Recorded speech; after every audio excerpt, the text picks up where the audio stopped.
We're excited to announce that our very own podcasting platform, Zencastr, has become a new sponsor to the show. Check out the podcast's discount link in our show notes and stay tuned for why we love using Zen for the podcast. You're listening to the Archaeology Podcast Network. You're listening to the Archaeology Show. TAS goes behind the headlines to bring you the real stories about archaeology and the history around us. Welcome to the podcast.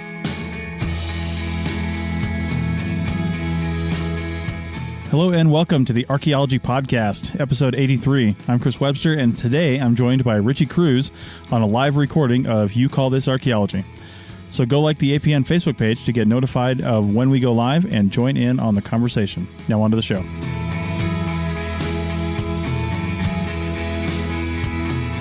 Let me go ahead and start by talking about, and sorry guys, Richie went live sooner than I thought he was. So I'm trying to play some catch up here. Anyway, yeah, so... Oh, 3 viewers already. Well, there you go. I want to talk about digital archaeology and the field of archaeology. True. Okay.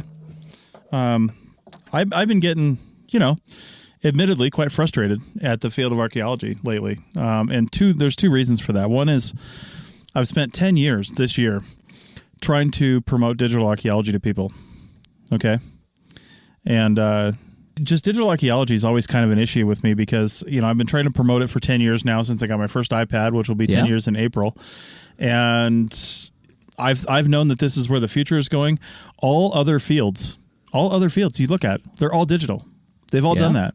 And yet still there's a massive reluctance from the field in general to go with third-party software for their digital recording needs. Now, some big companies have actually decided to produce their own applications. And in fact, I heard of one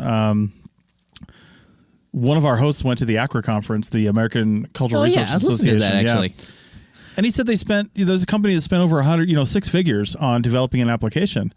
And, my thought is, okay, sure they did that. But what do they do about updates? Do they have developers on staff? Do they have a retainer for a development company? That's ongoing maintenance. Why would you pay for that versus having somebody create an application that knows what they're doing and then can service the entire industry? So. Well, the way I look at it is that the dude who just invented the laser printer just died. And his boss at Xerox threatened to fire him and his entire team, And after, I think it was when he eventually went on to work for Microsoft and then Apple. And while he was working at Apple, he said, for every good idea, there's at least one person who thinks it's a bad idea. Yes. So obviously there are plenty of people who think that, how can I put this? There are going to be plenty of people who think it's a great idea to develop their own app and don't see the whole long-term view. Yeah. Because think about it. Does anyone, way back in the 80s when Apple first came out with the Mac OS, not the Mac OS. Yeah, the Mac OS. Yeah. A whole bunch of companies tried to come out with their own graphical user interface style program. So literally you buy a new computer, buy it from Gateway, you buy it from Tandy, whatever. They came with like Tandy, Tandy OS and whatnot. Sure. But then eventually everyone just settled on Windows or Mac because obviously it's stupid to like make your own. You're reinventing the wheel. Oh yeah. Yeah, totally. And it's, it's I don't know. It's such a weird thing because to me it's a math equation. If it's effective for you from a financial standpoint to buy something, use it, and then save money in the long run, at some point you're going to equalize where you're like, this is the new normal. Yeah. I'm spending this money to do this thing. And in some cases, we don't see that equalization as a benefit, right? We don't. We look at it as another cost, a line item. We forget how much money it's saving us. For example, let's look at rent. A lot of companies rent an office space or they lease an office space, right? They usually don't own the office building. They're leasing that space. But that line item is beneficial to them because they don't have to worry about anything. Somebody else is taking care of maintenance. Somebody else is taking care of the big issues, right? And they're okay paying that. Now, another company, when they get big enough, they might say, well, let's just go build our own building and then do that. These are the big engineering firms I'm talking about. True. They might say, let's do this. But didn't Far Western build a big building? So, but they're Far Western. Exactly. But see, they saw the benefit. They didn't want to pay that line on them anymore. They saw the benefit in owning their own space, right? Yeah. And I think that's what happens with digital archaeology is people look at whatever application they're paying for. And I tell you what, if companies could come up with a way to replace ArcGIS from Esri on their own by building their own, even though it's already been done, it's open source and it's called QGIS. But anyway, if they could do that, then I think they would. And it's interesting because isn't QGIS, isn't that the dominant program that's used outside of the States? I might be wrong. I don't know if it's a dominant one, but I know it's used by a lot of people outside the States. Yeah, because I mean, it has all the same functionality, especially now with the newest updates. Yeah, yeah. By the way, are we sounding better? We sound the same. We're definitely not coming through the live stream on the microphones. Seriously? Yeah. Because according to OBS, we are pretty hot. Like, we're almost a little too hot. I don't know. Well, we're not going to dwell on it too much. It just doesn't sound right. Now, if you want to hear the replay of this or the better audio version, it will be on the Archaeology Show podcast on Saturday, whatever day that is, the 25th of January. So, and I believe that will be episode 83 of the Archaeology Show. Yeah. So anyway, I just, like I said, I've been really disheartened by the whole process. Yeah. It really frustrates me where we're at. And then not only that, but I don't want this to be a whole BS session here on the You Call This Archaeology, but the other thing that's really been getting me down is the negativity online and primarily Facebook. True. You know, and a lot of it's based around, well, just normal stuff, but a lot of it's based around the new, which we've already talked about, but the RPA announcement. They came out officially with their requirements for what it takes to be a registered archaeologist versus an RPA. And the one thing in there that I think is kind of weird is an RA is, and I think this might be just a typo on their part. Maybe it's not. I don't know. But RPA went up to $95. It used to be $65, I think. Because I think that's what I just paid to renew my dues. And RA is $99. So it's actually $4 more for a lower position, basically, for lack of a better way to phrase that. Yeah. A lot of the other requirements are going to be the same, except for some particulars. But yeah, but the thing that's really getting me down, though, is the way people are talking about it. They don't see the benefit in having us organize because we don't have any other way to organize. You know, we don't. Sure, the RPA itself might be. Yeah. Let's just give them the benefit of the doubt. Maybe the RPA is a bit toothless right now. Yeah. It's a bit of a club where you can just put letters after your name and it doesn't really mean anything. But I think what people are missing is the long-term benefits of being able to say we're all in this together and then using this group of people to organize and do something beneficial for the field. Nobody's looking at that. Thing is, you need to bring attention to the issue first. You even need to acknowledge there's an issue. Before it. So the whole idea, like, you know, basically I feel like what they want is perfection. If that makes any sense. Like they want like a prepackaged thing that's like completely perfect. Yeah. And, you know, like perfect now and is like completely, you know, is very effective and is well funded and is professional and everything, you know. Yeah. And when you're trying to start out, you know, I mean, you know, we have to have our Rosa Parks on the bus. You know, I mean, started with one lady on the bus. You know, it's just like, you know, you don't end up with Martin Luther King, like, and start there and then end up, you know, with Rosa Parks. You go the other way. Yeah. And by the way, I do know what you're talking about because, like, I've been following a bunch of chatter on Facebook about it. It is depressing. Yeah. Yeah, it's very depressing. I don't get it, honestly. Are people just bound and determined to sabotage everything in this field? Like, instead of the thing I like to do when I'm working with people, and I do this a lot in my Civil Air Patrol Squadron and we got 14 viewers, by the way. Hello, nice. Wow, that's the most we've ever had, isn't everybody.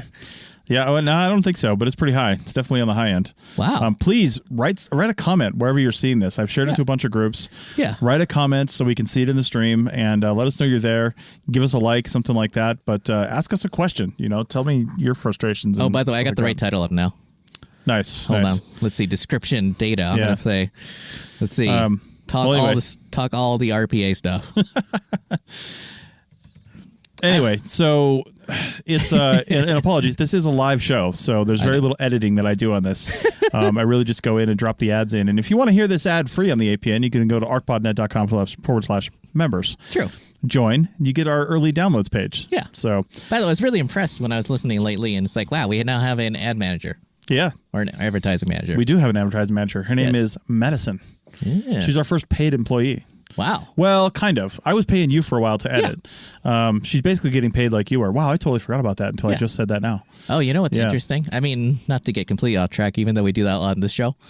But I think we should rename the show to Completely Off Track. I know. Yeah. But the thing is, the thing, we were talking about DaVinci Resolve before we got here, which is the new video editing program I used. Yeah. And the thing that's really impressive about it is that A, it's free, and B, it comes with all the audio tools. Because obviously, if you use Premiere Pro, it you have to like open up Audition, then you have to open up Photoshop. And the crazy part is that it's basically got Audition built in, which is crazy. Like the audio tools were insane, and I wouldn't have known how to use that if I didn't edit. Nice. Really, nice. Like I wouldn't know what a de-esser was or any of that stuff. Yeah. Which is really crazy. Yeah. Like the sophistication you're getting for a free program, even though, my God, it takes up so much computer resources. Like, I'm not even joking. Well, any good program is going to. Yeah, but especially this one. Oh, my God. Anyway. Yeah, anyway, so... we just lost 2 viewers while I was rambling. I know, right?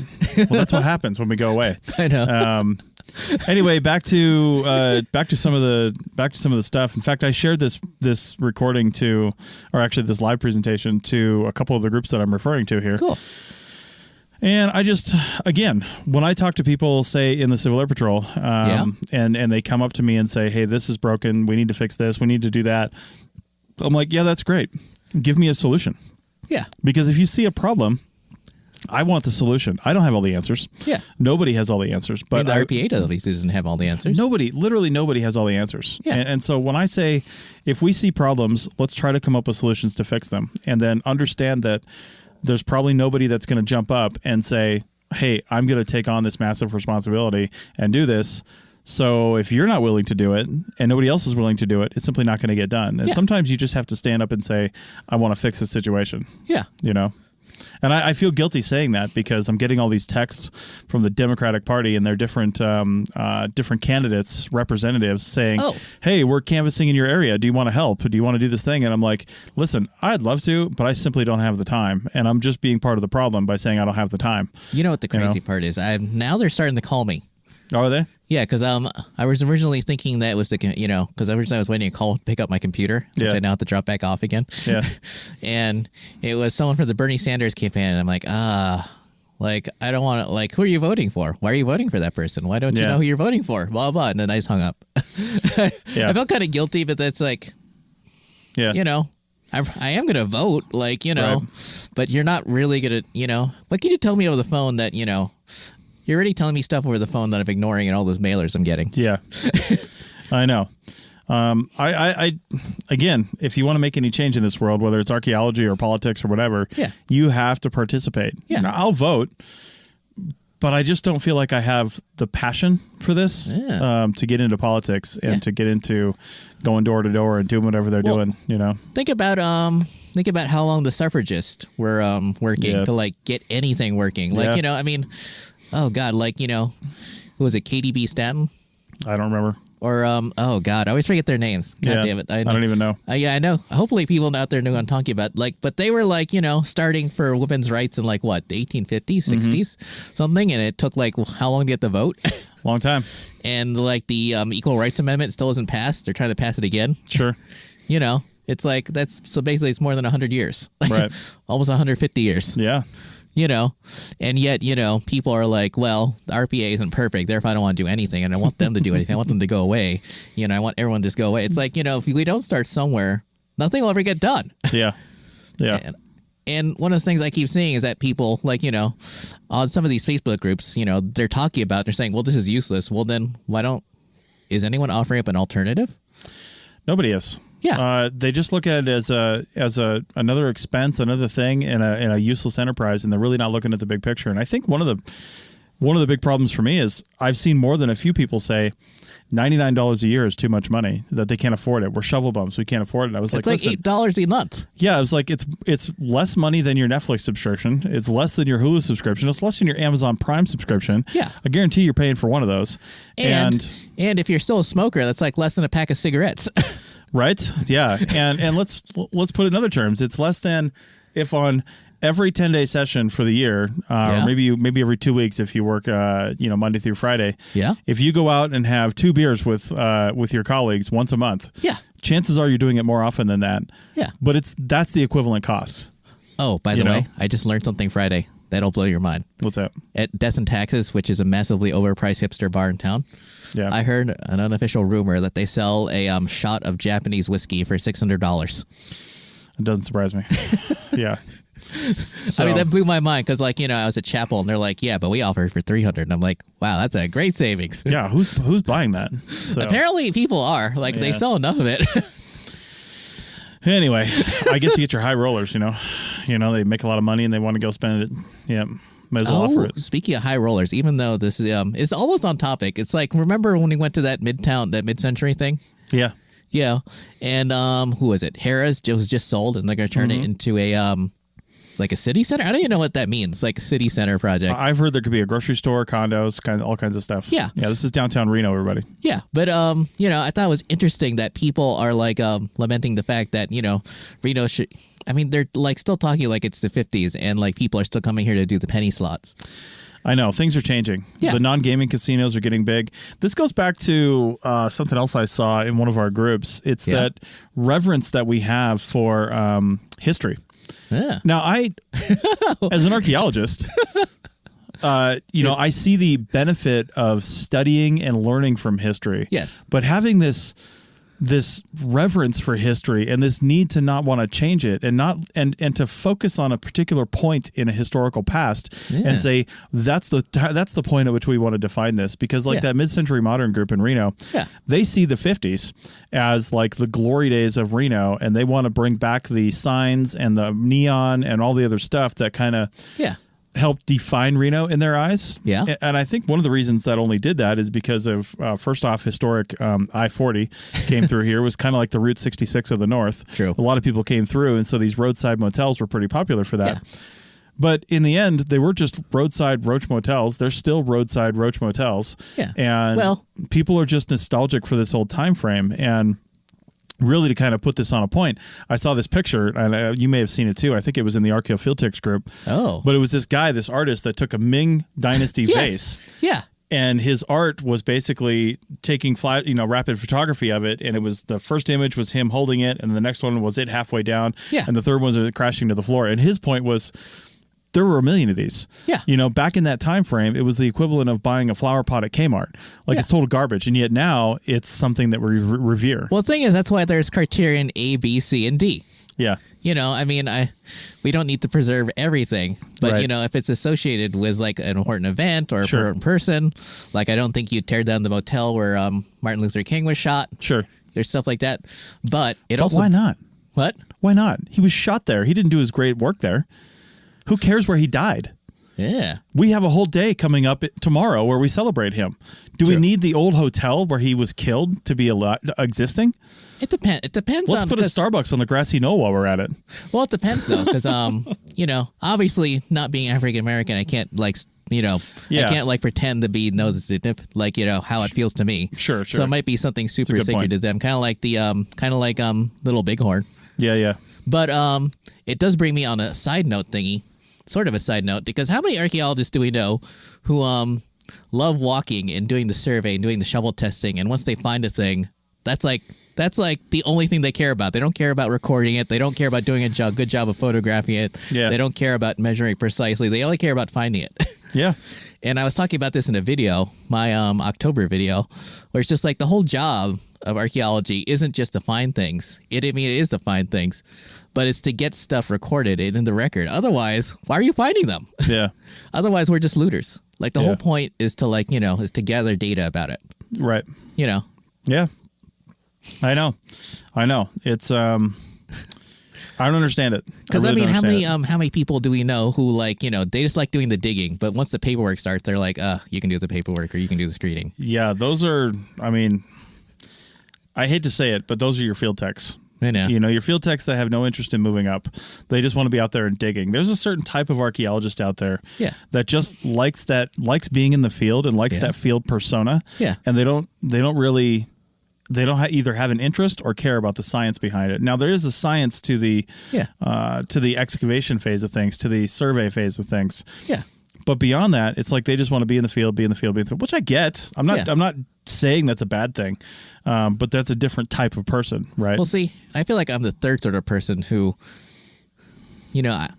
I don't want to move up because of my interests are different. Because, you know, I don't want to be writing endless reports and crap. Yeah, I hear you. You know, like Facebook ran me the other day, you know, of when I got stuck in front of a computer and suddenly you're the graphic designer now.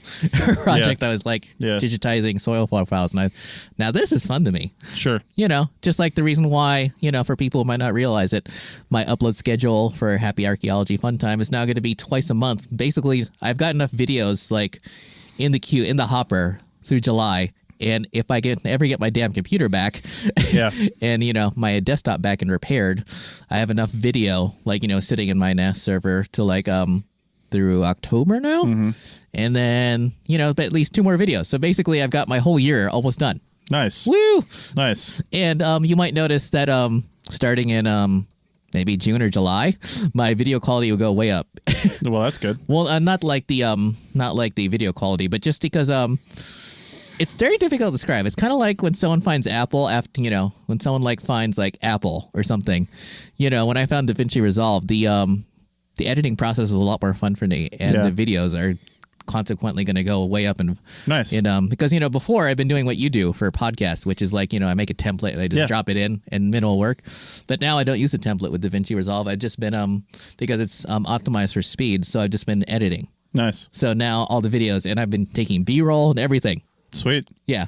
Sweet. Like the video I really, what was it, Wednesday? I went out with my phone. It was just like, you know, shooting a video, which is really crazy when you think about it. Because I mean, think about it. When I first started doing YouTube videos, I mean, I wish I had taken a photo of myself then, but like the rigs and stuff I was carrying, you know, to like try to film myself is crazy. And now I just like carry it on my phone. Yeah. Although I will admit, the reason why I bought the GoPros, I can only get when I'm doing my running and I got my GPS and my Bluetooth and my running app and my podcasting app going. Yeah. I get about 3 or 4 minutes of video. You know, so that's why I bought the GoPros. That way, you know, I can actually record nice, when out running. Nice. And more importantly, when I'm actually out in the field. Right. Like I found a special GoPro app that'll clamp onto my my field vest. Oh, nice. Yeah. Yeah. Which is super cool. Well, hey, let's take a break real quick for the audience that is listening to this recording on the Archaeology Show, and we will be right back. Woo.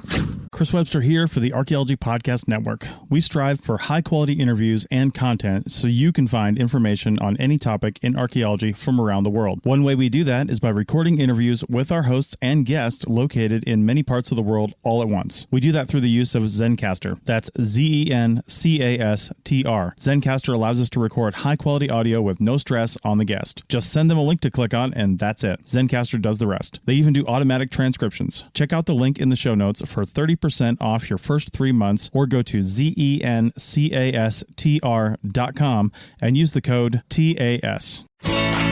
Looking to expand your knowledge of X-rays and imaging in the archaeology field? Then check out An Introduction to Paleoradiography, a short online course offering professional training for archaeologists and affiliated disciplines. Created by archaeologist, radiographer, and lecturer James Elliott, the content of this course is based upon his research and teaching experience in higher education. It is approved by the Chartered Institute for Archaeologists as 4 hours of training. That's in the UK, for those of you that don't know. So don't miss out on this exciting opportunity for professional and personal development. For more information on pricing and course structure, visit paleoimaging.com. That's PALEO imaging.com, and look for the link in the show notes to this episode. Welcome back to the Archaeology Show, episode 83, and this is an unedited recording of the You Call This Archaeology Show that shows up live on facebook.com/archpodnet, but also a couple other places now. Yeah, now on Twitch. Let's see, The Man in the Hat is my Twitch channel, and Happy Archaeology Fun Time YouTube channel. There you go. Yeah. There you go.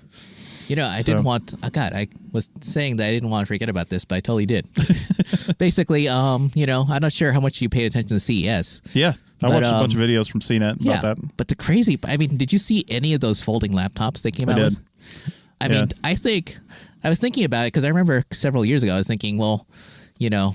Was it they renamed the iPad OS to whatever it is now, you know, and I was thinking that's going to become more like Mac OS and it's going to merge. Yeah, but now I'm thinking they're just going to make now I'm just thinking like there's going to make laptops basically tablets at the rate they're going. Well, that's where it is going. Yeah, but I think laptops are going to go away entirely as the processing power of a tablet becomes higher, because tablets are where it's going to be. Well, I mean, the form factor is going to be a tablet, but it's not necessarily going to be tablet architecture, if that makes any sense. You know, like no, you're right. It's going to have laptop power in a tablet. Yeah. Yeah, kind of like a Microsoft Surface has now, except thinner. Yeah. You know, Microsoft Surfaces are pretty amazing devices. Yeah. I mean, have you seen the new Lenovo device? It basically folds into the size of a really thick Kindle. Yeah. You know, and you just stick it in your pocket. It's like, that's so amazing to me. Well, here's where I think things are ultimately going to go. I think we're going to start with, because folding laptops are actually not new. I mean, they've been around like 10 plus years. Yeah. You know, but they're just getting thinner and more capable of what they do, right? And they're full screens. And they're full screen, yeah. So, but I think where we're going to go, because I also saw a couple more folding phones on at CES with the screen that folds in half, you know? Yeah. And a lot of those, you open it up and you've got the full screen, but then you can also close it or close it around on itself, and you've got a screen on either side. And you've just got all these capabilities. So you've got a phone and like a small tablet all in one. Yeah. But I think where we're going to go is the thinner those get, I think we're just going to have any size of screen that we want. Everything from this 7-inch laptop screen here, where I can just like fold it once and then fold it again, and I've got a phone, you know, or a phone-sized device. That's the other thing I heard at CES is, what are we going to call these things? Because phones aren't phones anymore. No. You know, they haven't been phones forever. When phones become something that you just plug into a docking station and it runs your entire computer system, like you wake up in the morning, you pull your phone out, you plug it into your kitchen, it runs all your stuff in your kitchen, you pull that out, you plug it into your car, it runs all the things in your car, you pull that out, you get to the office and you plug it in and it controls into everything in your computer in your office. I mean, they already cost as much as a laptop anyway. I know. So the only thing limiting the ability to do that is A, the world isn't ready for it, so nobody's creating that kind of stuff. They could now. Yeah. But B, I think the processing power is still a little bit underpowered for most of those things. Yeah. Because they need to beef up the ability to handle complex procedures. Otherwise, you know, some people are still going to need a computer, like video editing and stuff like that. Well, the thing is, it's not necessarily, you got the technology to beef it up. It's the cooling. Yeah. And the durability and the battery power. Well, and cooling is really just, I mean, it's partly about cooling, I think, but it's more about finding components that need less cooling. Yeah. Like, look at the old tubes from 30 years ago. Those things needed massive amounts of cooling. Yeah. But now the new transistors, I say new, they're still 40 years old, but transistors and microchips, sure, they need cooling, but they need way less than they did before. Well, I mean, I feel like we're talking to the wrong audience as far as archaeologists go. Well, I'm not sure if we are, because a lot of these advancements that we're talking about here will trickle down to archaeology. Yeah, in like 10 years. Well, maybe even 40. After. Yeah, I'll probably be dead. Well, because I'll have killed myself thinking about archaeology and digital. Because it reminds me of something I was listening to Jordan Harbinger this week, I think. Yeah. It was Tuesday, where he was talking to this guy, this filmmaker. I don't know if you're sure he's a filmmaker or a director of photography, but basically he was talking about how he found this lost city in the jungle, right? And he was using LiDAR, and he was talking about the archaeologists and how they were so backwards and hardly anyone knew about LiDAR or anything. And I was thinking, wow, how long ago was this? Because originally when I was listening, I was thinking, wow, he must have found the city in the 80s or the 90s or something. Right. And you know what? Guess what year he was found the city? What year? 2012. Oh my God. Yeah, and he was talking about how backwards archaeologists were and how they didn't know anything about technology. And I'm like, that sounds about right to me. Nice. Yeah, and I'm like, man, so by that rate, because you were talking on the Last Serum Archaeology podcast, the one I think that's out now, right? Yeah. Yeah, about the slow rate of adoption the relatively slow rate of adoption of digital technology. Right. How a lot of people, because think about it, a lot of people are going to take these new laptops that are now fold in, they're now fold out, and they're just going to give them to people, and they're just going to start writing stuff on like fillable PDFs. Yeah. Just like they've done for like the past 10 years. Dude, I just saw a question from somebody. Yeah? I can't even get into the particulars of it because I'm not sure I'm supposed to, but I saw a question from a developer, not a developer, a person who works with a developer.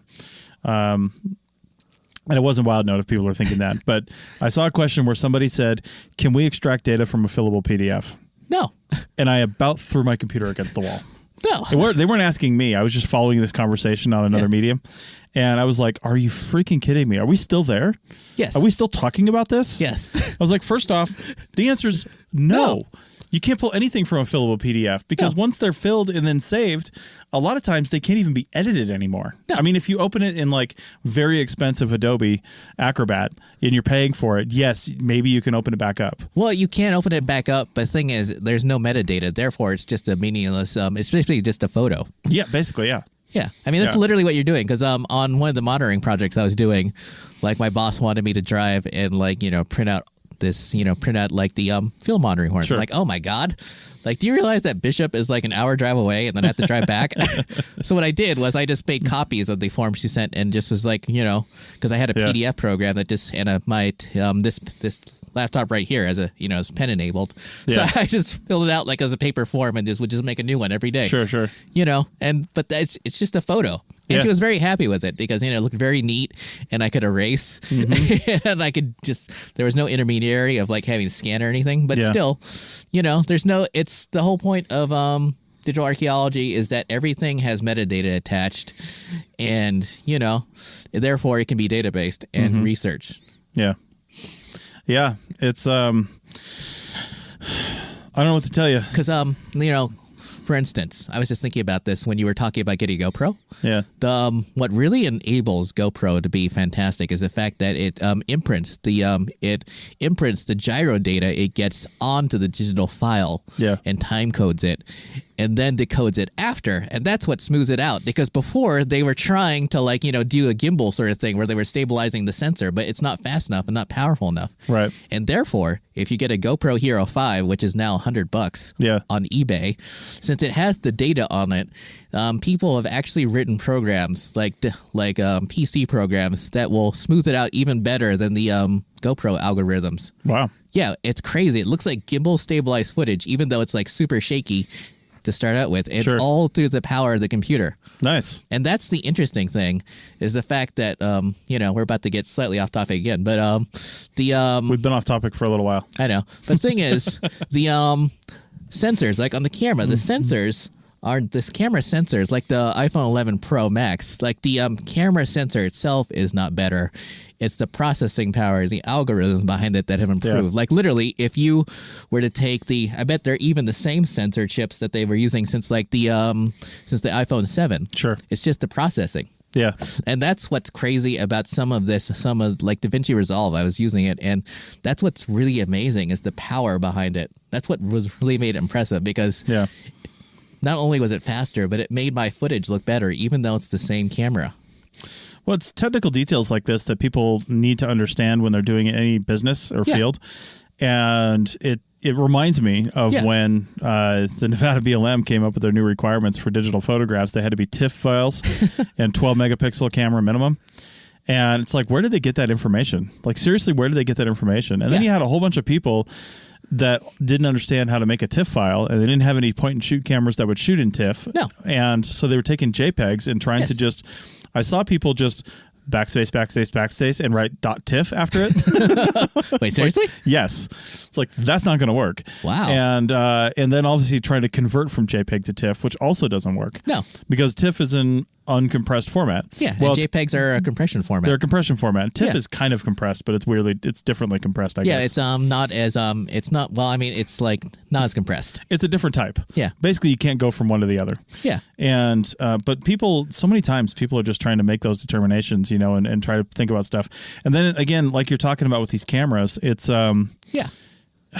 it's about understanding your gear, right? Yeah. It's about understanding everything. Well, the thing is, every phone, like every iPhone since I think the 7, and like almost every Android phone can now do the uncompressed raw photos. Yeah. And then you can just send it through and make it a TIFF. You can do anything you want from a raw photo. Yeah. Yeah, that's what raw means. Yeah. Yeah. So Eliza here is saying TIFF equals lossless, and you're right. Yeah. I mean, and that's probably why they wanted that format. That's what somebody told them, but they didn't tell anybody how to get that format. You know, people didn't realize they probably had to go buy new cameras because their Walmart point and shoots wouldn't do it. Because a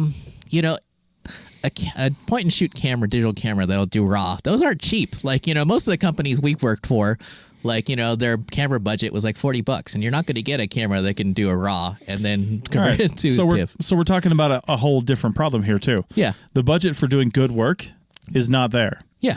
It's just too low. Yeah. And companies shouldn't be in business if they can't afford to do business. You shouldn't do a project. You shouldn't bid on a project if you can't afford to do that project.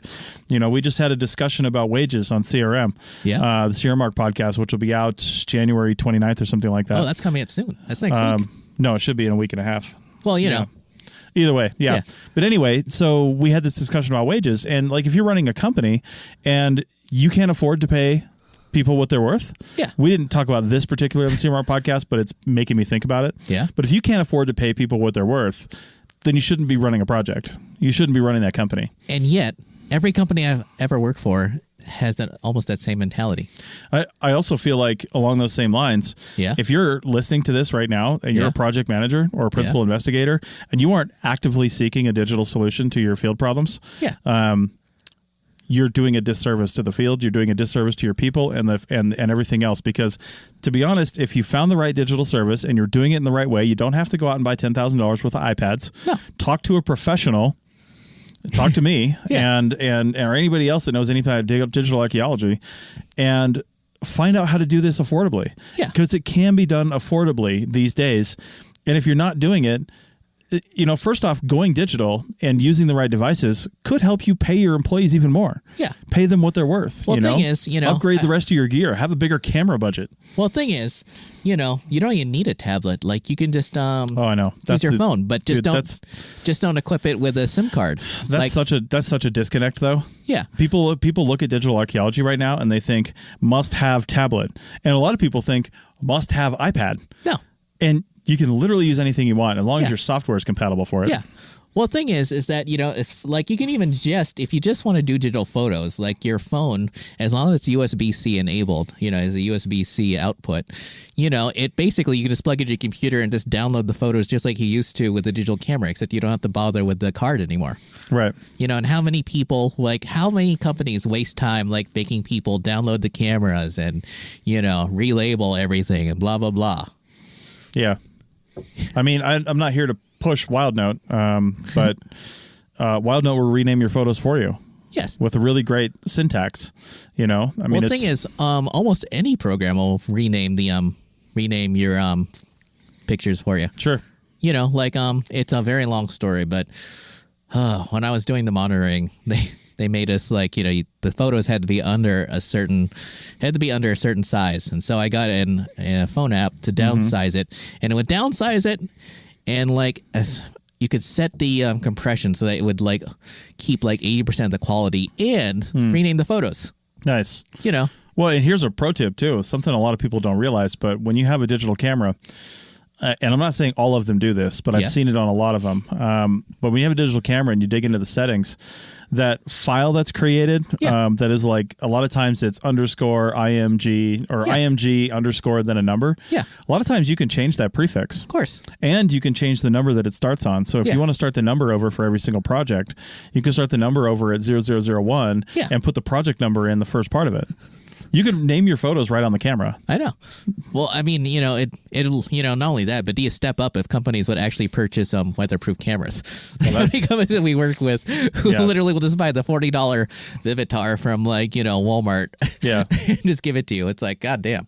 Well, on the one hand, I understand what you're saying. On the other hand, I'm like, yeah, I'm okay with that. Because that's kind of where tablets are at right now. Like you can buy a cheap Android-based tablet for $50. That'll be just fine for the field. It's not going to last very long. Yeah. But it was $50. Who cares? Yeah. Right? Like you can buy another one next month. True. So if people want to not spend $1,000 on a camera and they just want to buy a $40 camera that meets their requirements, they can buy another one in a month. Plus, that's not the best business plan. Plus, I was also just thinking, if people actually itemized how much they're paying to print out paperwork, and then how much they're actually sending out, how much paperwork gets sent out, how much comes back and stuff, they'd probably find that it would be cheaper just to buy a $50 tablet every month. Sure. Yeah. I might be wrong. By the way, we're down to 4 listeners, and I think one of them's me. Oh, it's crazy because we, I can see that. I know. That's fine. I don't care.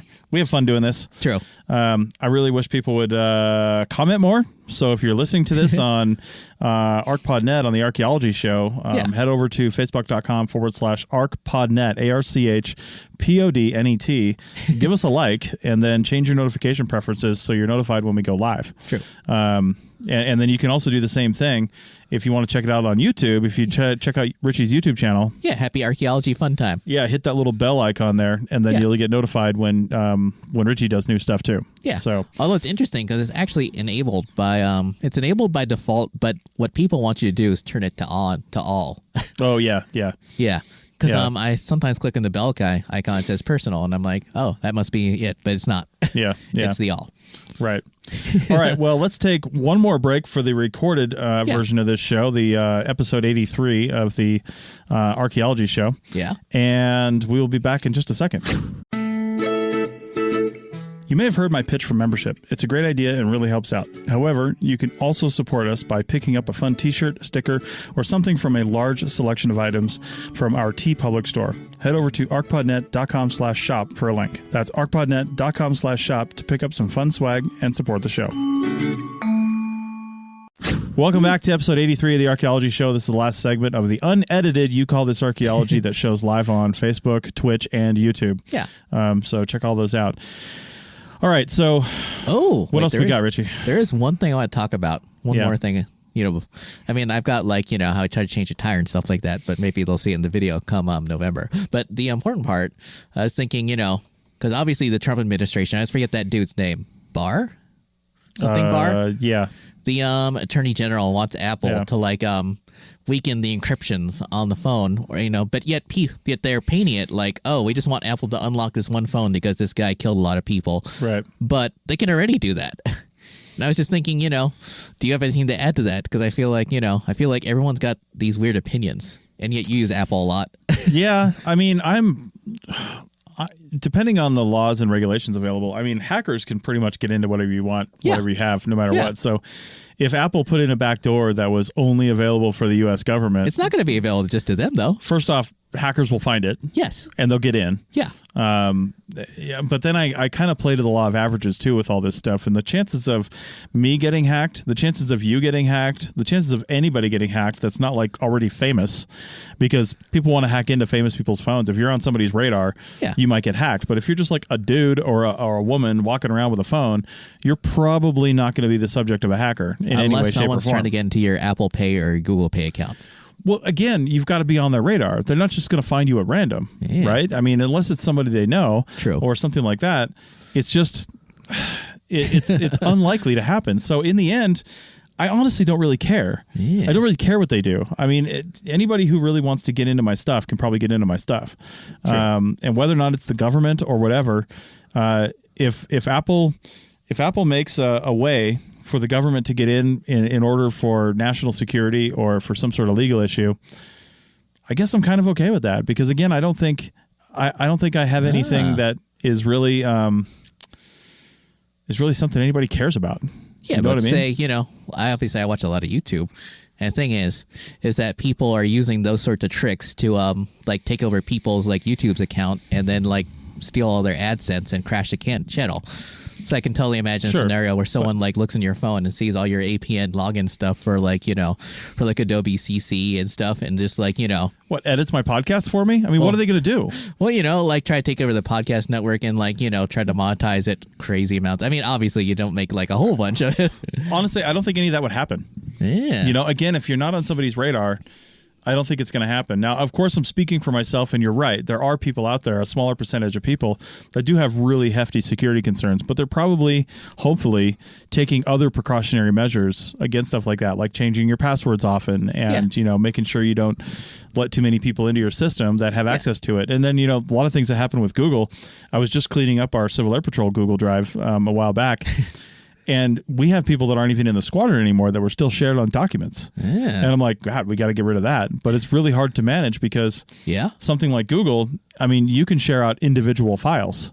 Yeah. And have access that way, which we've done. Yeah. And it's hard to police that. You can't look at your entire drive at one point and say who is shared with what. You got to go into those individual files. Yeah. Now again, if this is like some old document we were using 2 years ago and somebody's gone now, sure, they have access. I don't care. You know, that thing is gone now. But my first Twitch viewer. Hello, Twitch viewer. nice. And you know, it's not one of us. So anyway, I just, again, I don't try to stress out over it. If it's going to happen, it's going to happen. But yeah, that sounds about right. Yeah. Oh God, I was going to mention something else, but it's interesting. You know, do you want to like promote that boat channel you're watching? Because it sounded interesting to me, at least. Yeah. So I've been. This it actually does lead into another discussion too that I wanted to have in this last segment. The channel I've been following on YouTube is called Onboard Lifestyle. Yeah, and one of the cool things about it is it's a family that decided to live on a sailboat. They lived on a sailboat before, the husband and wife. Yeah. The guy, actually, he grew up on sailing around the world with his father and his brothers and his mother. Oh, what is it again? Huh? What is it again? Onboard Lifestyle. Ah. Yeah. And so a while back, they had a sailboat a while back, and then they sold that, moved back to Washington State, had a kid, and then when the kid was like 2 or 3, her name is Emma, they bought this catamaran, and they decided to just go all in on this catamaran. And for like the next 7 years, they owned it for like 10, but for the next 7 years or so, they lived on it. They couldn't even take it out of the slip, like off the marina, because it didn't have rudders, the engines weren't turned on. He gutted this whole thing and basically rebuilt it for 3 years, and then he got it to the point where they could move on it. Yeah. They got rid of their house, moved into the catamaran, and interesting. Is this them? Yeah, that's it. Oh, and then I don't know if this is going to show up at all, but you know, it probably won't. Anyway, so what I like about the channel, though, is it's a really well done example of good editing, first off, and videos that are a good length. All of them are probably between 20 and 30 minutes. There might be some couple longer ones, and a couple shorter ones, but generally 20 to 30 minutes. Yeah. They release weekly, like clockwork. They have about 96 videos as of this recording. And about 33,000 viewers or subscribers. Yeah, totally. Yeah. And one of the reasons is the guy, if you want to learn something, and this is a good example for people to teach people well, but the guy is he's a self-taught, basically finished carpenter, and he taught himself everything he knows about working on boats too, because carpentry is one thing, but then working with fiberglass and what's called Nitacore, which is what a lot of boats are made out of, that's a different thing entirely. And he's learned and self-taught himself a lot of things, but he explains things so well, and then takes this, you can tell that he's also very organized, because they shoot a lot of video, and I can tell that they have the video organized in a way that must use tags or something like that, because he will do a project, and I know he's saying like, this project is going to take me 2 months to do, but he releases it in a 1 week video. So he must be shooting video throughout, and he's doing other projects throughout the time too. But once he finishes the project, he'll go back through that 2 months, take all that video and put it into a single this week's video. Oh, that's the other thing that's really cool about DaVinci Resolve, is that in fact it lets you meta tag. It lets you add your own meta tags to footage. That way you can just look it up. Nice. Yeah. Yeah, and if I had to guess, this is how I would do things. Yeah. I would scrub through some video. I mean, you could take the raw files and tag them. You can tag stuff in Apple pretty easily as a file. But you can if you go into your actual video editing program, like you said, and tag segments, I would add a number of tags on there. And I can tell because I kind of binge watched most of their videos last week when I had some time where I was just working and I had it sitting next to me. Yeah. And then on an airplane when I couldn't work because my seat wasn't configurable enough for me to open my laptop. Like the guy in front of me leans his seat back and I can't open my laptop. But I could have my laptop, my iPad out, and I was watching YouTube videos. Yeah. And I watch them at 2x speed. Which I like because it doesn't speed up the voice, it just speeds up the video. Oh, it does? Yeah. So anyway, that was really great. And I kind of binged it, and I could tell sometimes, like weeks and weeks later, like a dozen episodes later, they would use a small segment of footage that applied to this. Yeah. From before, which means he is tagging this stuff, and he's setting these things aside, and he's a very organized kind of guy. Well, you have to be. That's like the one thing I learned about video editing in the or just like in your life. Yeah, well, that too, but also just like someone who has been editing videos for about a bajillion years, it feels like. You have to be organized, even if it's a pain at the beginning. Because, sometimes it's a pain to just scrub it all at the beginning and just, tag everything and organize everything in the folders. But that speeds up your editing so much. Right. Oh, my God. It makes your life so much easier in the end. Yeah. Otherwise, you'll just... I understand now why when you're making a real movie, like a actual movie, why they actually employ separate editors. the directors don't do it themselves. By the way, I shared this out to Archaeology Jokes, Archaeology History Jokes channel on it's called Archaeology/History Jokes and Puns, or GTFO, on Facebook. Yeah. And I only did it because I was being a smartass. Because the guy that runs that was posting a lot of his own stuff on there that had nothing to do with jokes and history. Oh. Chris Cameron. I mean, everybody can look it up. Yeah. He was posting his own Medium posts on there like a couple months ago. And I was like, wait a minute. The rules clearly state that you're only supposed to post jokes. Yeah. Oh, did it get deleted? Yeah, it did. And I'm like, I guess we're back to square one now. We're back to normal on that page. Fucking people, man. I swear to God. Oh, it's interesting. God, there was another youth Facebook group that I was looking at, and the moderator had to remind people this is not a page for appraisals. We're not Antiques Roadshow. Yeah, you get that all the time. But it's interesting because I remember I mentioned this before, like on my personal one of my pages or whatever. But basically, like the past several jobs I've gotten, like all of them, all the archaeology jobs I've gotten have been all through either Instagram, which is really weird to me, Instagram or Facebook Messenger, stuff like that. And yet, how many people do we know who still act like it's 2017 and are so proud of themselves for deleting their social media and they feel so much freer? And it's just like, I mean, think about it. I bet 20, 30 years ago, people were saying the same thing about email. Oh, I'm going to handwrite all my letters and send them out. I feel so much freer. It's just like, it's just another form of communication. And if you're not on it, like sometimes, like I feel like the reason I get it through social media is because that's the one place where people know how to get a hold of me. And if I didn't have that social media profile and I didn't still, post stuff about archaeology and what I'm doing in the field, then people wouldn't know as an archaeologist. They wouldn't like send stuff to me. So it's really important to like have a good online profile. If you want to take yourself out of the conversation, then delete your social media profile. Yeah. You know what I mean? Or be super negative. Like I know there was that person who, they're just certain people we won't mention, but who are like you get a look at them on their like, Facebook post and like everything is always complainy. Yeah. It's just like, don't be that honest. Right. Put on a happy face. Yeah. At least make yourself look like you're fun to work with. Yeah. Because like we were just talking before the show started about all the people we worked with who they may not be the best archaeologists, but you'd rather have them on a crew than a really unpleasant but smart archaeologist. Yeah. Yeah. It's I honestly don't know what to say. Yeah. There's so many things in that. Because, we were talking about this before the recording. Yeah. The different types of people you have out there. I actually mentioned kind of along those same lines in the CRM Art podcast that we talked about wages. I mentioned that there's kind of three sorts of classes of people you can put people in on a project. Yeah. The people who are underperformers, you can tell that they are either inexperienced or just having a bad day. I don't know what the deal is. Yeah. Maybe they just suck at their job. Or lazy. I mean, there's a lot of reasons somebody could be underperforming. They might be having just a really bad family situation. True. Maybe somebody died. Maybe, I don't know, maybe they're getting divorced. This is like the one that's up now, right? Yeah. Yeah. No, this is the one we just recorded. I was talking about this. Yeah. Yeah. But we did mention that in the episode that's live now. You're right. Yeah. But anyway, there's a lot of reasons why somebody could be underperforming. But the point is, you've got that type of person. Yeah. You've got your just average person who you probably can't even remember their name a month after the project is over, right? Because they're just like toeing the line, doing what they're doing. Yeah. And you need a certain number of those people on a crew. You have to get the work done. Yeah. And they're the ones getting the work done. And then you've got your superstars, your people that just are either really good at their job or just really good naturally or done this for a long time. And they're the ones people go to ask questions. Yeah. Even if they're brand new on the project and they're not even running the show, people are going to go to this person to ask questions. Or they're the first person you think of when you're trying to put a crew together. Exactly. Well, there's a reason for that, right? Yeah. Yeah. So when you're thinking about these types of people, generally I think they have the same sort of personality traits too. Ah. A lot of times your underperformers are going to be negative, or at least they're going to be perceived as underperformers because they're negative. Yeah. It's like the thing you're going to remember later on is that person spent their whole time complaining.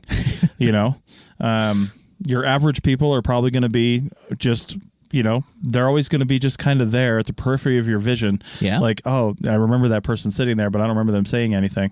Again, you need a certain number of those on a crew. True. And then your overachievers are probably going to be nicer people. They're probably going to be people that you want to get along with. That's not always the case necessarily. I've known plenty of good people in archaeology that had their crap down, but were also real big jerks. That's true too. I've probably been that person myself. I've probably been in all three of those categories. We all have. Yeah. Maybe we all haven't, but I've definitely worked with people and for people, and people worked for me that were way overachievers. Yeah. I don't want to say overachievers, but they were way better than I was at a certain topic, because who's an expert in everything? Well, a mutual friend of ours once said, in terms of he was describing me, he said, at worst, you're basically, at your very worst, you're basically only average, which I took to be a really good compliment. Right. Yeah. I strive for mediocrity. Yeah. Well, the thing is, he was saying that, most of the time I'm not average. It's just when I'm at my worst. Sure. Because, he actually, I remember this, I was very appreciated because, it was during a very rough time in my period in Reno. When, there's a lot of controversy around me for some, for reasons that weren't necessarily my fault. Sure. But, he held up a project for me just so that because he wanted me on the project, which is very, nice. Nice. Nice. Yeah. Because I was off in Joshua Tree stewing after all the things that were going on here. Yeah, I hear you. Yeah. Yeah, the point is, this field has its ups and downs, and you pushed through that. Yeah. I started basically on a down, for my first 2 or 3 years. I actually look back on that time fondly because I had a lot of really great projects. Yeah. But I was a huge jerk. I came into this field with a lot of preconceived notions. I came right out of college, but I also came from college. I was in, business and industry, and I was in the Navy before that. So I was 30 something, 35 almost when I got into this field, 33 or 34, something like that. I don't know what it was. So I didn't come straight out of college. I had experience other things, and I just had expectations, and I didn't realize what this field actually was and the type of people that are here, and really honestly how to deal with them. I didn't have that experience. Yeah. So I more than likely burned a few bridges early on. Yeah. And honestly, if I saw any people that I slighted and didn't even know it, or maybe I do know it, at a conference or something like that, I have no problem going up to them and saying hi. That's let true. bygones be bygones. I don't hold a grudge with stuff like that. I never really have. If you piss me off, you're probably going to know it, but I'll pretty much let it go pretty quickly after that. And I think you need to in this field. Yeah. I think you need to have a thick skin like that, because You definitely do. well, two things. One, there's so much turnover that the person you probably had a problem with is probably gone now and moved on to something else. Or alternatively, the opposite problem where you can just keep seeing each other again. You have to learn to coexist. You have to. Yeah, if you want to keep it going. Yeah. Yeah, because some people are just persistent. You're going to see them all the time. Yeah. And you can't let that get on you. Or So- they move up and suddenly there's a person you have to deal with for a certain thing that Right. Right. I'm not going to start mentioning names. I hear you. All right. Well, in the last few minutes of this, I got to mention something that I wrote down here because Yeah? my hang on. Let me switch over then. Yeah, my wife and I we're very much considering in the next year or two, getting rid of our house or at least renting our house and moving onto a boat. And that might sound luxurious to people, but like you and I were talking earlier, it's not. It's really just changing where you're sending your rent. True. If you're paying $1,500 a month in rent right now, or if you're paying $1,000 a month in rent right now, you can actually afford to live on a boat. You just have to do it the right way. First off, as a veteran, I can't get a VA loan for a boat, so I have to take that into consideration. We have to have a down payment this time. With our house, we didn't have a down payment. I just got to plug in. Yeah, but I can see your battery icon back here. It's actually orange. Anyway, so assuming the live stream doesn't die before Richie gets plugged in. No, so when you're looking at a boat, we're looking at this, I just saw a boat online. There's a 40-foot Sea Ray that is a liveaboard. Now it's small. You don't have a lot of space, but it's got 2 queen-sized beds in 2 staterooms, plus the galley. You can sleep there if you want. If you want to have a bunch of people over. 1 bedroom and 1 studio. Almost essentially, yeah. But we would probably use one of the areas as storage for other things, and then sleep in the main berth. But that's what I meant. You turn one into your podcasting studio. Oh yeah, totally. Yeah. There's a boat that's ideally suited for that. It's called a Bayliner 4788. It's 48 feet long. 47, 48, depending on how it's pointed. And there's one smaller stateroom of the 3 that could easily be converted into a studio. So, but anyway, my point is that kind of stuff is not out of reach for people. And sure, we're talking about a boat, probably because I'm getting out of field archaeology entirely. Yeah. Like I don't want to do field archaeology anymore. I want to focus on public education and outreach and just really commit to that. Oh my God, that's just like the reason why I've started ramping up my YouTube channel again and getting, I mean, part of it is just because, this finding that DaVinci Resolve, the editing software, really jump-started my editing and therefore my interest. But anyway, you were saying? Yeah. Well, my point with this is if you're going to be a field archaeologist, probably living on a boat is probably not the smartest plan for you to do. Yeah, we've met plenty of people who do. We do. And maybe if you work in California, you could move it up and down the coast or something like that or go out to it. But I think that goes hand in hand with living in an RV. And there's other considerations with living in an RV, of course. But I think when you look at the cost and then the savings that can be included of doing it, I think when you start running the numbers, it's really, again, just a math problem. I mean, it would be interesting because one of my friends, she bought a, I think last fall, she bought an RV and it comes with, it's like the whole thing, not an RV, but a trailer. And it came with like, a fireplace and she's got her dog. Yeah. And she's just like driving around and she paid cash for it. It wasn't nice. Like the size she bought, even though, it looks really expensive, they're actually not that expensive. Yeah. And so, if I ever run into her again, I'd probably ask her how it's working out for her. Because, it was working out fine during the summer, but obviously I don't know what it's like to live in an RV in the or a trailer in the winter. Well, it depends on, how prepared you are for it. True.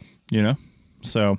Oh, Anyway, well, real quick, I wanted to mention before we go a website, and I'll put this in the show notes, which will be up on January 25th. Oh. But the website is called rvmobileinternet.com. And that's the first... it's run by two people who were the first people I started following on YouTube as far as living on a boat goes. Yeah. Because they went from a van to an RV to a boat. Now they're back in their RV for the winter and their boat is in storage. And they'll go back to the boat and live on that for the fall, spring, summer, and fall. Yeah. Because they're moving their way up the East Coast and doing this great loop thing. Yeah. They're just doing it really slowly. But they live remotely. And I wanted to point out this website again, rvmobileinternet.com, because they do a lot of research into... remote ways to stay connected. Yeah, because you were talking about this a couple of live streams ago. Yeah, I was. I don't think I ever gave the website though. Oh, but because I'm looking AT&T. I'm starting to get super pissed at AT&T. Oh, really? Everywhere I go, they just have crap service, right? Yes. And now they got the fake 5G. And yes, but one of the things I'm looking at doing is if you're going to stay mobile, you almost need access to both AT&T and Verizon. And one of the ways you can do that is I was considering getting like a Verizon MiFi device, and then having that as my alternative when AT&T is not working. Yeah. Right. So we can stream off of that. But I also have a couple extra iPads that are cell enabled, but they don't have a cell service on them yet. Yeah. I have them from when I did a job a while back, and I think I have like 3 of them. And I was thinking about just getting a SIM card for one of those and making that Verizon, and that would do 2 things for me. One, that would allow me to tether to my other devices. Yeah. But also, it's still a usable device that will have internet. You know what's interesting? A lot of Android devices, especially the ones that concentrate in the European and Asian market, they come with dual SIM card slots for just such an eventuality. Yeah.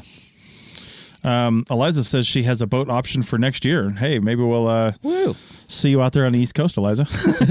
Oh, and before we do get out of here, I did want to talk about scheduling, in terms so I think we're good for next week. Next Sunday. Yes. So we're going weekly now. Well, I don't know. Oh, my. We'll see. We'll see. But more importantly, I think we are good for next week. It's almost conference season. Yeah. Yeah. So, Hey, I've already been to a conference. What do you mean almost? Yeah. I was at the SHA in Boston last week. Yeah. Interesting. So what's your next one?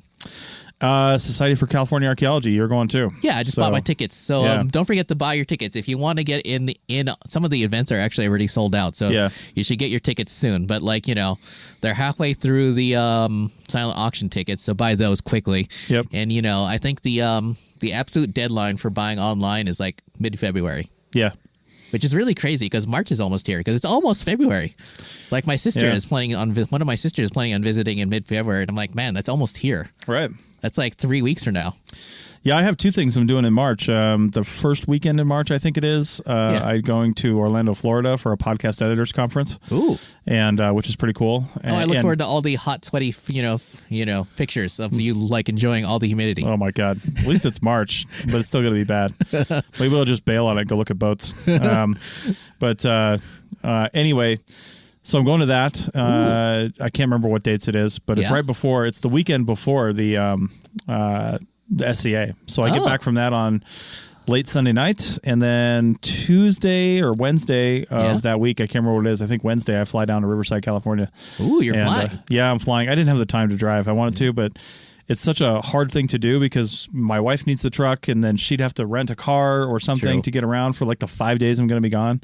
So it's just easier to fly. Although for various reasons, she might be able to go with me now. Didn't think about that. Because anyway, because the Riverside Inn is actually the Mission Inn is a really nice venue. Yeah, and it's the one thing I have coming up because I'm also going to the SAS in Austin. It's the one thing I have coming up that I don't have lodging secured for various reasons. Oh, I totally forgot about lodging. Yeah, I need lodging. Crap. So anyway, I think we're going to go. Eliza, for your boat option, look up the Great Loop of the United States. Wait, what's that? Maybe we'll sail it together sometime in the next year. It basically takes about a year, but you start down in the Gulf of Mexico. Yeah. And then you go down through the Keys and you come up the East Coast. You go up through the Great Lakes into Canada. You come back down through the middle of the United States using various river systems, not the Mississippi for various reasons, but you come down through those river systems, you end up back in the Gulf. And if you do it the right way, quote, it's supposed to take about a year. Interesting, because I could have sworn I remembered a PBS series where someone did that.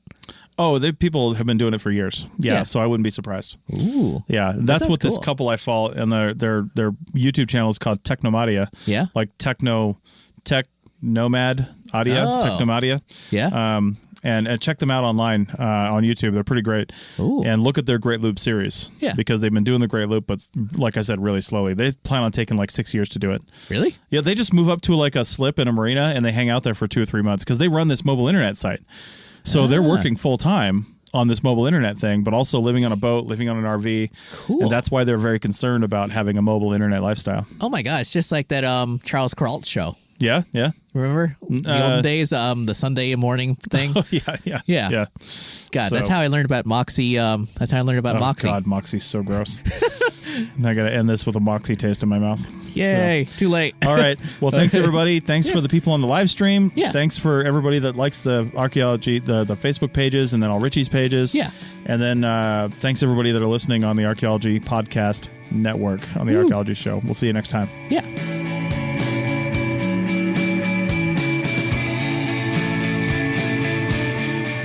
Thanks for listening to the Archaeology Podcast. We hope you enjoyed it. You can provide feedback using the contact button on the right side of the website at www.archaeologypodcastnetwork.com/archaeology. Or you can email Chris at archaeologypodcastnetwork.com. Please like and share the show wherever you saw it so more people can have a chance to listen and learn. Send us show suggestions and follow ArcPodNet on Twitter and Instagram. This show is produced by the Archaeology Podcast Network. Opinions are solely those of the hosts and guests of the show. However, the APN stands by their hosts. Special thanks to the band Sea Hero for letting us use their song I Wish You'd Look. Check out their albums on Bandcamp at seahero.bandcamp.com. Check out our next episode in 2 weeks, and in the meantime, keep learning, keep discovering new things, and keep listening to the Archaeology Podcast Network. Have an awesome day.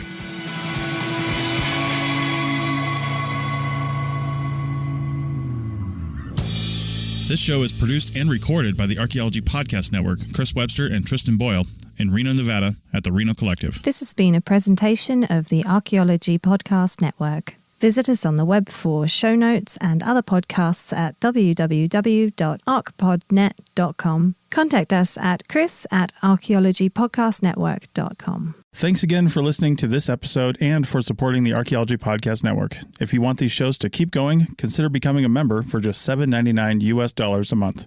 That's cheaper than a venti quad eggnog latte. Go to archpodnet.com/members for more info.